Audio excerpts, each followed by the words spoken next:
Introducing Allbirds' new Wool Runner 2, redesigned to redefine comfort. Extra cushioning offers a plush ride, and premium materials deliver a cozy fit.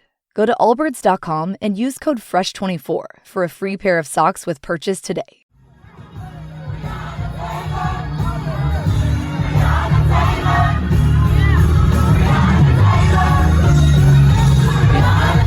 This is Make It Plain. MIP With Masamela Matfumo. Mark Thompson. Make It Plain. Get woke.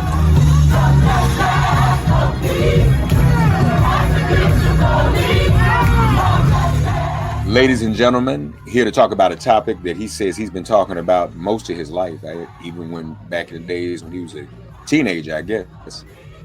And we do well to be enlightened by him on this topic, as the Supreme Court, with all this going on, is scheduled to agree to hear a case, yet another case on affirmative action, here from The Nation magazine, thenation.com. Elie Mystal, brother, how are you? I'm very good. Thanks for having me, Rev. Yeah, no, I've been talking about affirmative action forever because look, when you're an educated brother, when you go to the best schools, one of the first questions you get by white people at those best schools is, didn't you get in because of affirmative action? And so you have to kind of defend yourself and your qualifications kind of from the very start. In fact, some of the black people that I have met who have been against affirmative action, people like Clarence Thomas, quite frankly, they're against it because they believe that it gives white people an opportunity to constantly question the qualifications of African Americans. Now, to that I say, like, how are you such a weak-minded individual that you can't stand up to a couple of questions? Like there's some things that you just got to take one for the team, right? If you are qualified, it shouldn't be that hard for you to at least feel that for yourself and explain it to others. But this is a constant thing in our society where white people who don't get into the elite schools, and we can talk later about whether or not those schools should even be thought of as elite, will constantly question your qualifications if you're African American. So tell us about this latest case. So the case the Supreme Court decided to take up is fun. It took up one case from Harvard and one case from UNC, but it's fundamentally the same case. It's fronted by a group of Asian American students. And the argument is that Asian Americans are discriminated against by elite universities because of affirmative action. The argument is that Asian Americans outperform black people, frankly, outperform everybody on objective measures, that what they call them. Meritocracy measures is what they call them. Things like tests and SAT scores and those kinds of metrics that Asian American students outperform other students in those categories, yet are underrepresented at elite universities despite that outperformance. They argue that this is because of affirmative action's preferential treatment for African Americans and Latinos. The real issue, though, Mark, is that these Asian American students behind the scenes are being put up to this by a group of white people, mainly led by a white lawyer named Ed Blum, who has made it his life's work to bring cases to kind of unravel the gains of the civil rights era and the affirmative and the Earl Warren court. This is actually Ed Blum's, I believe, third Supreme Court lawsuit trying to take down affirmative action. He has lost twice before, but now he believes, and I don't think he's wrong, that they have the conservative votes on the court to do it. It's troubling that Asian students would be manipulated to turn against other people of color, isn't it? It really is, but I can understand. I mean, first of all, it's not. I always think, first of all, it's not the students; it's the parents, right? It's the parents who are chafed off that their little darling didn't get into Yale or whatever. But I do think of it from the parents' perspective this way: the Asian American students have a point. They are in various ways discriminated against at the top universities, not because test scores are so important. But when you look at some of the soft factors that we want universities to look at as well as they're building their class, what we see is that Asian American students score lower on the soft factors, in part because of racism they experience up through the system, including in high school. So one thing that came out during the trial, which I thought people should have paid a little bit more attention to, was that when you look at kind of teacher evaluations or teacher recommendations, this is an important soft skill that you need to get into these, these uber competitive universities where everybody's got perfect scores and perfect grades, right? A teacher saying this student is really a special student, that can go a long way. Well, Asian Americans consistently score lower than other groups of people, most especially white kids, on those teacher metrics. Why? If you're going to tell me that you got a white C student, right, but somehow the teacher likes the white C student more than the Asian American straight A student, make that make sense, right? Like that, there's some, and when you look at what they actually write in their evaluations, a lot of them are, if not, not overtly with racial slurs, but very kind of like soft, stereotypical, Jin Wei is great at math, obviously, but really could use improvement. And like, teacher, why'd you put it like that, right? And so you see this come out in the trial. This is one of the ways that Asian Americans are discriminated against. The other way, but what I always say is that their problem ain't with me. And the problem is not with Black and brown students getting accepted into these elite universities. The problem, and recent studies have borne this out, at Harvard, for instance, 43% of the white students admitted to Harvard, 43%, were either legacies, athletic admissions, had a parent who was a donor. That's who's taking your spot. It's not Black kids, it's fail sons. It's white fail sons who are taking the spots that could go to Asian American students. So where they've been manipulated is not so much in the problem, but in the solution. They've chosen the wrong enemy, and that's because the enemy has been chosen for them by the forces of whiteness and white supremacy. So how does an Ed Blum or a character like that even link up with those in the Asian community? Do we have any idea how that came to be? Well, I don't know. I don't know the history of Ed with this particular. I think it's called Students for Fair Admissions. I don't know his particular how he found them or how they found him. But Ed Blum has a cottage industry of bringing affirmative action lawsuits. He was the guy behind the Abigail Fisher lawsuits. That was the mediocre white girl in Texas who didn't get into UT Austin, who lost twice at the Supreme Court. And so if you're Ed and you're looking to make a case and you can't win your case with a white girl, white women, by the way, this is another little affirmative action point people know about. White women have been the biggest beneficiaries of affirmative action. Not Black people, not Latinos. White women have seen their enrollment at elite universities go up the most since the policy of affirmative action. So, let's remember that. But when you're Ed Blum and you can't win with the white girl, you kind of go looking for a perfect plaintiff. Ed Blum I did a podcast with Radiolab called More Perfect, where we actually did a whole episode on Ed Blum, and we talked about how there is a cottage industry on the right of trying to find the perfect plaintiff to bring these lawsuits that change our laws. Another example of this, actually, if you think about in the gay rights movement, the Masterpiece Cake Shop case, right? The right wing went and found the baker, right? And made his case a Supreme Court case. They do this all the time. Ed Blum does it in the affirmative action space. More MIP after this message. So it sounds to me like the relief they're looking for is for African American students to be penalized to make way for Asian students, rather than all these other legacy admission loopholes not be scrutinized and not be adjusted, right? That's what they're asking for, and that's probably what they've been told will happen. That is not what's going to happen. Like, let's just also remember that what they want to happen is to take all the spots from Black people. What's gonna happen is that most of the spots they no longer give to Black people, they will just give to white students, and Asian Americans will still have their representation capped as it is at these elite schools. Look, if you just look at test scores, and again, I do not think college admissions, I do not think admissions to the class should be just based on test scores.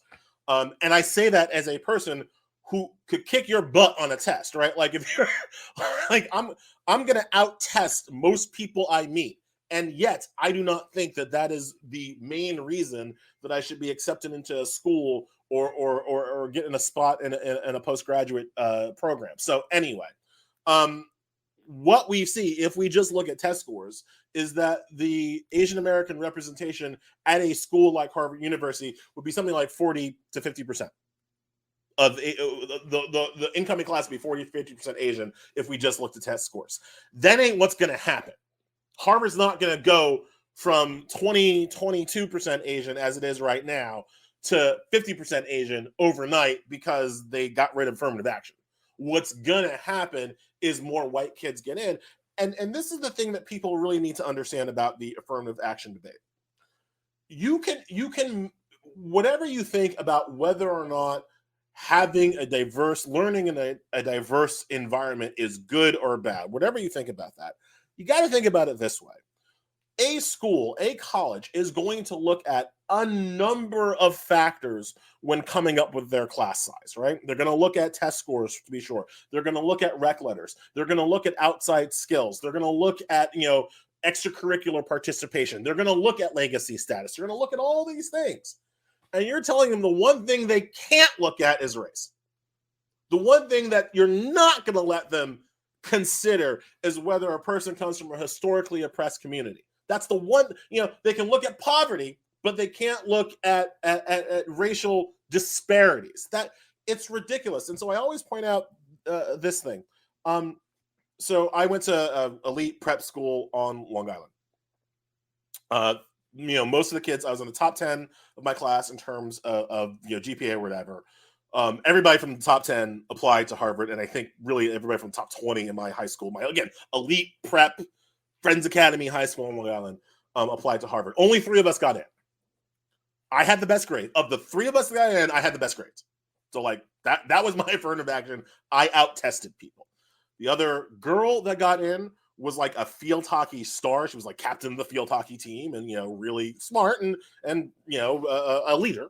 And then another guy got in who's like a world-class pianist. He was choosing between Harvard and Juilliard, like one of those, truly, talented people. Those were the 3 that got in. Good grades, field hockey, piano playing. So when we're talking about the factors that the school can look at, when you're against affirmative action, you're saying that they can look at the fact that that girl was good at field hockey, and they can look at the fact that that kid was good at playing the piano, and they can look at the fact that I'm really good at taking tests, but they can't look at the fact that I'm Black. That's stupid, but that's what they want. More MIP after this message. So, and to your point about the relief requested to take slots from African Americans, you mentioned they're not going to do it anyway. But let me ask you this: is affirmative action still even applied to us anymore? Do we have any slots? Haven't we kind of been curbed? So, what is it? Is there anything to take from us, Elie? Yeah. Look, I am one of those people. I think that the way affirmative action has been applied at lots of schools is not the best. My argument against affirmative action is that it over benefits or overrepresents, frankly, Black students like me.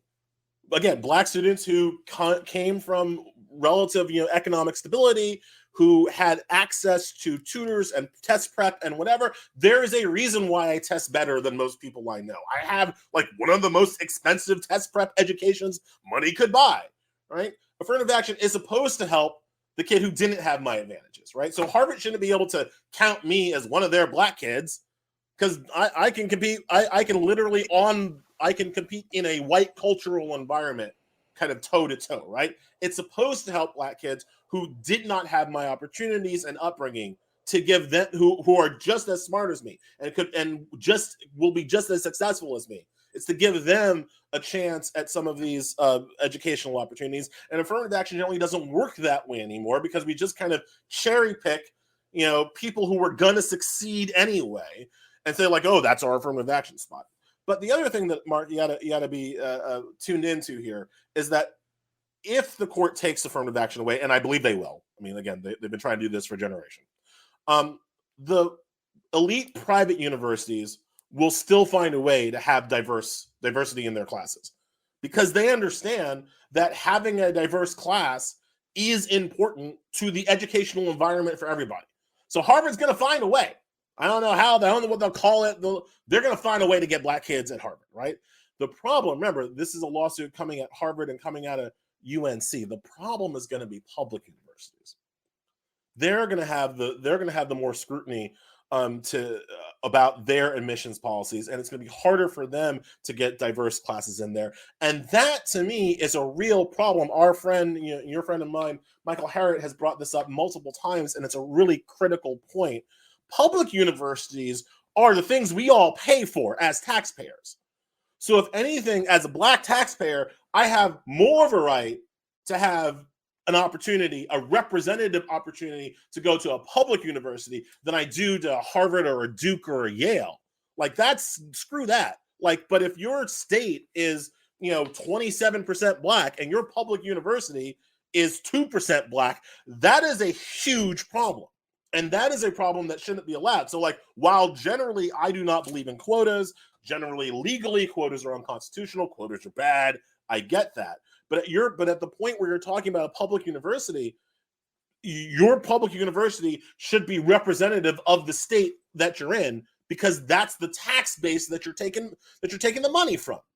And it's that attack on affirmative action that I think will in the long term be more of a negative impact on African-American outcomes in the states, because taking away affirmative action for public school students is going to really hurt African-American educational opportunities.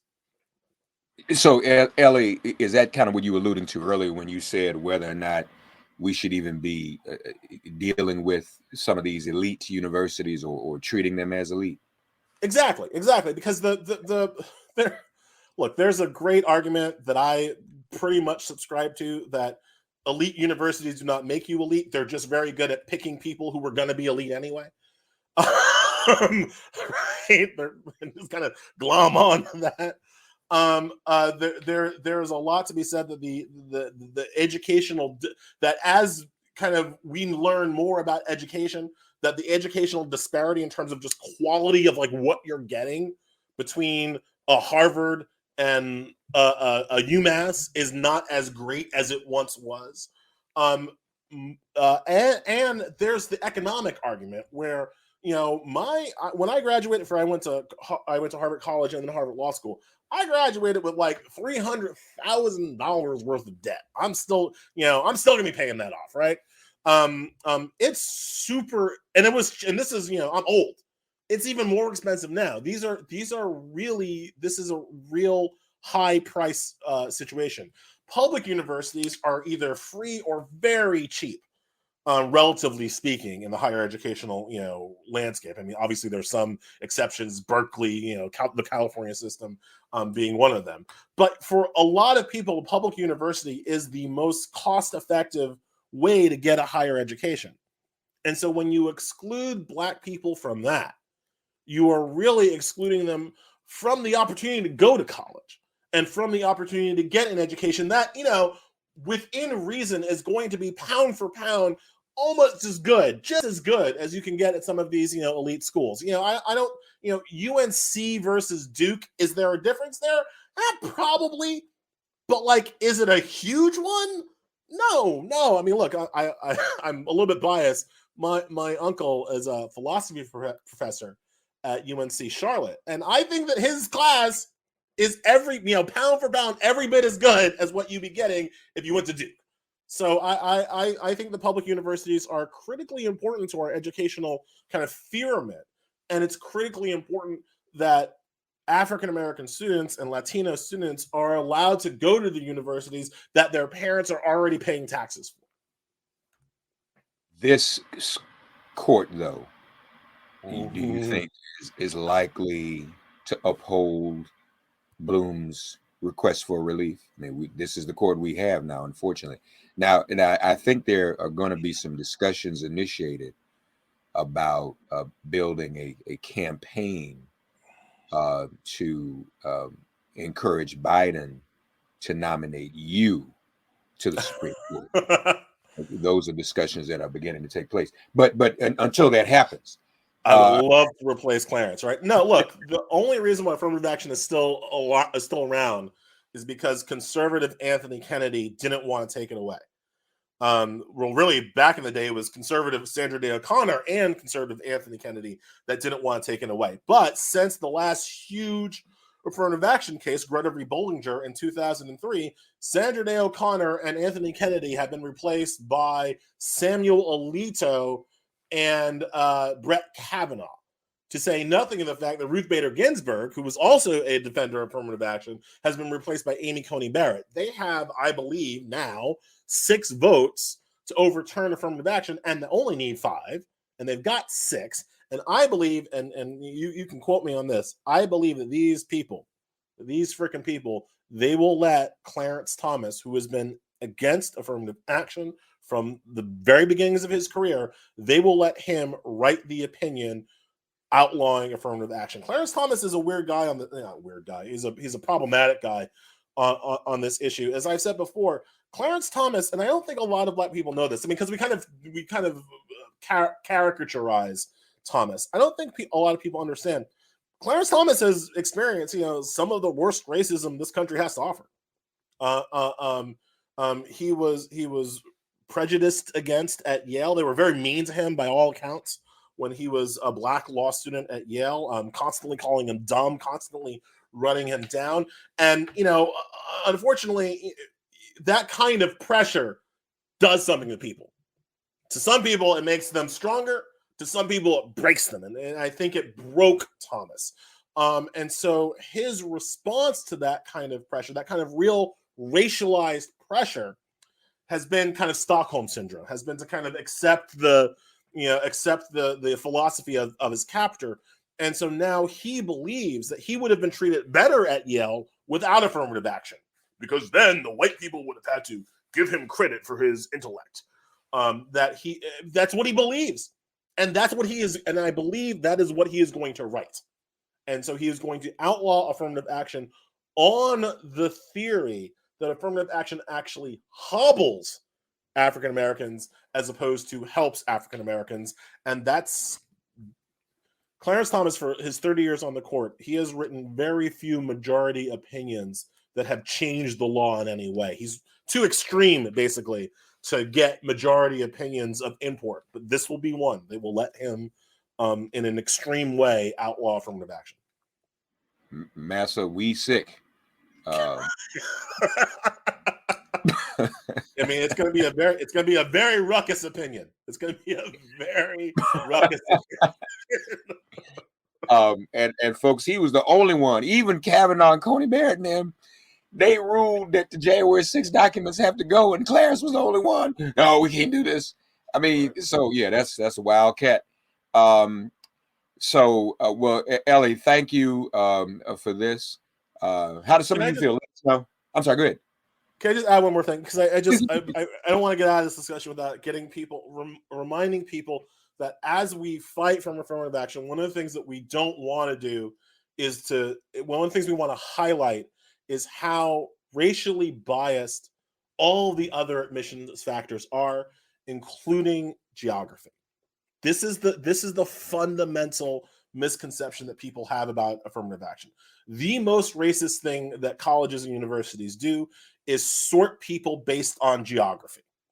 And that's every university does it, right? So when you apply to Harvard or a Yale or a Duke, they're like, okay, you're coming out of the Northeast region. You're coming out of the New York region. You're coming out of the Queens region, right?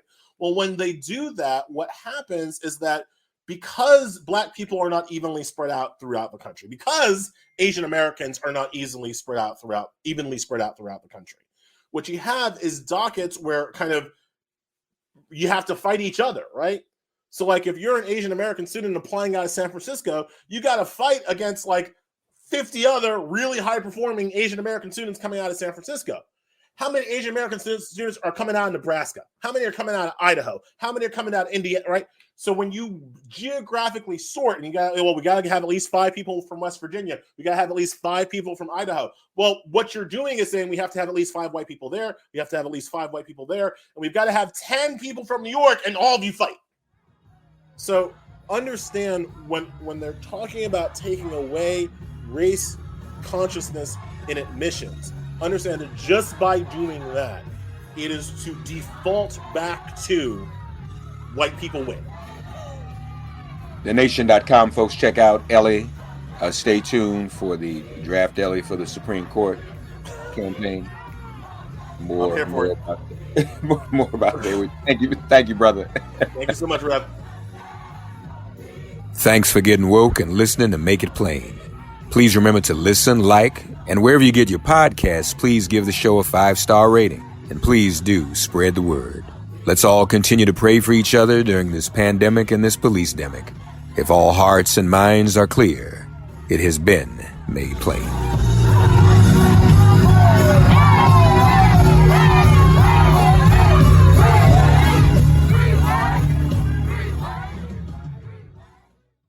This year, build your credit history with the Chime Secured Credit Builder Visa Credit Card. No credit checks to apply. Get started at chime.com/build. The Chime Credit Builder Visa Credit Card is issued by Bancorp Bank N.A. or Stride Bank N.A., members FDIC. Chime checking account and 200 qualifying direct deposit required to apply.